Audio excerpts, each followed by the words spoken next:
Today, we're going to pull back the curtain on the high-stakes world of FBI hostage negotiation, and we're going to uncover a set of tactics so powerful they can help you win pretty much any negotiation. But look, this isn't some stuffy theory from a business school textbook. These techniques were forged in the most extreme, life-or-death situations you can possibly imagine. So just imagine you get that call. It's 1981, Rochester, New York. A guy named William Griffin has already shot 6 people, killed 2, and now he's holding 9 hostages inside a bank.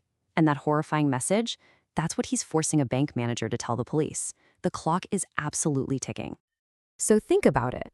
How do you even begin to handle that, right? I mean, what good is a rational, well-reasoned argument in a moment like this? The traditional ways of negotiating, the ones built on logic and let's find a win-win, they just completely fall apart when you're up against someone who is emotional, irrational, and feels like they're holding all the cards. Okay, let's get right into it. For decades, the old school thinking about negotiation was all about pure logic. But here's the thing. In the real world, that approach didn't just fail. It led to some absolutely disastrous consequences. And this is where you see this huge clash of 2 different worlds. On one side, you've got the classic Harvard model. It assumes everyone's a rational actor, like a computer making logical choices based on self-interest. But on the other side, you've got the FBI's brutal, hard-won experience, which proved that fundamentally, people are emotional, people are messy, and getting to yes doesn't work with a kidnapper. And this string of tragedies, it shows you exactly why the FBI had to change. I mean, from a horribly botched hijacking in Jacksonville, all the way to the deadly sieges at Ruby Ridge and Waco, the old rulebook was getting people killed. These catastrophic failures literally forced the Bureau to throw out the old playbook and create a brand new team, the Critical Incident Response Group, or CIRG, to basically start over from scratch. So after all these failures, the FBI didn't go back to the business school textbooks. No way. Instead, they turned to a whole different field: psychology, counseling, crisis intervention. They knew they needed a totally new weapon, one that was designed for the emotional, illogical chaos of a real crisis. And this is it. This is the big one: tactical empathy. Now, this is not about being nice. It's not about agreeing with the other person. Think of it more like listening as a martial art. It is an active, powerful skill. It's the ability to get inside someone's head, to understand their mindset, so you can start to influence what they do next. And this quote from the man himself, former FBI lead negotiator Chris Voss, just nails it. While the Ivy League was busy teaching math and economics, the FBI was becoming experts in emotion. It was a revolutionary idea, but like he says, our way worked.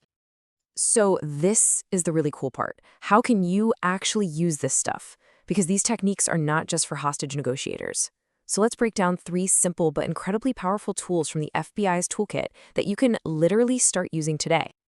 It all starts with your voice. You've got 3 main tones in your arsenal. The playful voice should be your default, but the real secret weapon, the one you gotta master, is the late-night FM DJ voice. It's calm, it's slow, and your voice goes down at the end of sentences. Using it automatically makes you sound trustworthy and in control, and it calms the whole situation down without you having to be aggressive at all. Okay, this next tool is so simple, it's almost funny.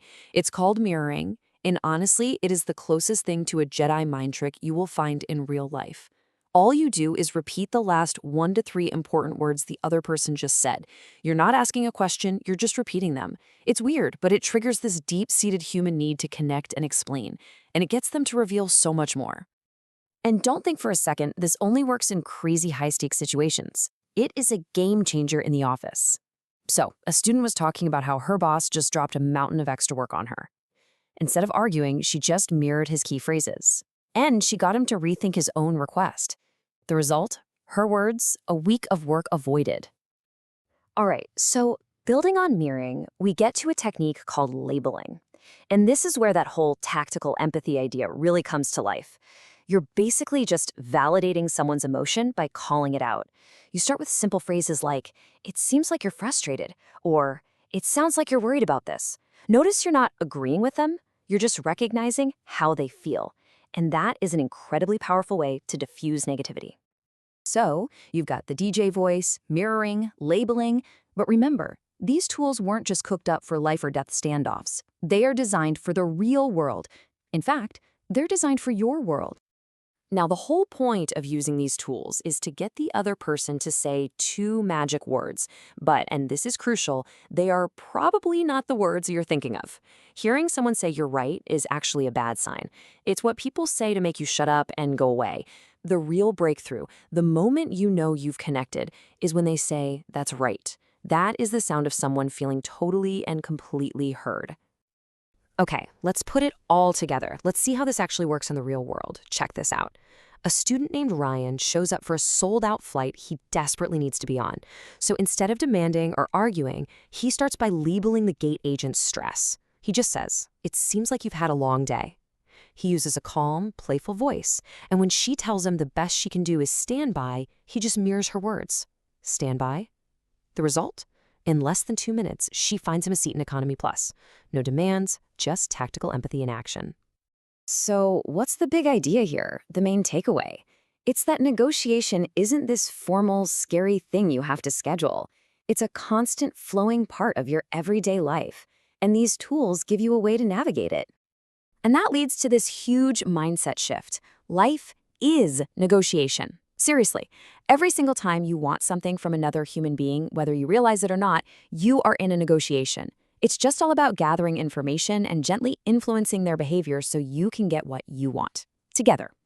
And I mean everything. It doesn't matter if you're trying to land $1 million contract, trying to get a better price on a car, asking for that raise you deserve, or even just trying to convince your kids that yes, 9 p.m. is actually bedtime. You are negotiated. So I'll leave you with this question. A little homework, if you will. What's that one conversation you've been putting off? The one you've been avoiding because it feels too difficult or too confrontational?